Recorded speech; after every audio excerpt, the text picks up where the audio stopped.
বরিশালের মুলাদী উপজেলার শফিপুর ইউনিয়নের সোনামুদ্দিন বন্দর বাজারে মাদক জুয়া ও চুরি নির্মূলের দাবিতে অনুষ্ঠিত হয়েছে এক জনসচেতনমূলক সমাবেশ ও মানববন্ধন। সমাজে অপরাধ প্রবণতা রোধ এবং নতুন প্রজন্মকে একটি নিরাপদ ও সুস্থ পরিবেশ উপহার দেওয়ার প্রত্যয়ে আয়োজিত এ কর্মসূচিতে অংশ নেন বিভিন্ন শ্রেণী-পেশার মানুষ। সমাবেশে বক্তারা বলেন, মাদক জুয়া ও চুরি কেবল ব্যক্তি নয়, একটি পরিবার ও সমাজকেও ধ্বংসের মুখে ঠেলে দেয়। তাই এসব অপরাধের বিরুদ্ধে সামাজিক প্রতিরোধ গড়ে তুলতে হবে এবং আইন শৃঙ্খলা বাহিনীর পাশাপাশি সর্বস্তরের জনগণকে সচেতন ও ঐক্যবদ্ধ ভূমিকা পালন করতে হবে।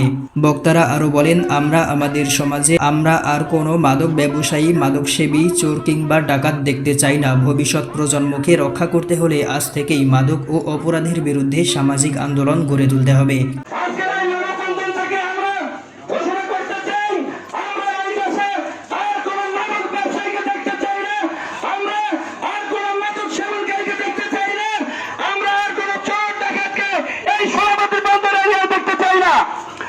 মানববন্ধনে স্থানীয় এলাকাবাসী, মাদ্রাসার শিক্ষার্থী, তরুণ যুবক, প্রবীণ সহ সর্বস্তরের মানুষের স্বতঃস্ফূর্ত অংশগ্রহণ কর্মসূচিতে ভিন্ন মাত্রা যোগ করে। অংশগ্রহণকারীরা সমাজ থেকে মাদক জুয়া ও চুরি নির্মূলে কার্যকর উদ্যোগ গ্রহণের আহ্বান জানান এবং সচেতনতা বৃদ্ধির ওপর গুরুত্বারোপ করেন। বক্তাদের ভাষ্য, এটি শুধুমাত্র একটি মানববন্ধন বা সমাবেশ নয়, বরং সমাজকে অপরাধমুক্ত করার প্রত্যয়ে একটি সামাজিক অঙ্গীকার। পরিবার, শিক্ষা প্রতিষ্ঠান, জনপ্রতিনিধি এবং সাধারণ মানুষের সম্মিলিত উদ্যোগেই একটি নিরাপদ, সুন্দর ও মাদকমুক্ত সমাজ গড়ে তোলা সম্ভব হবে বলে মত দেন তারা।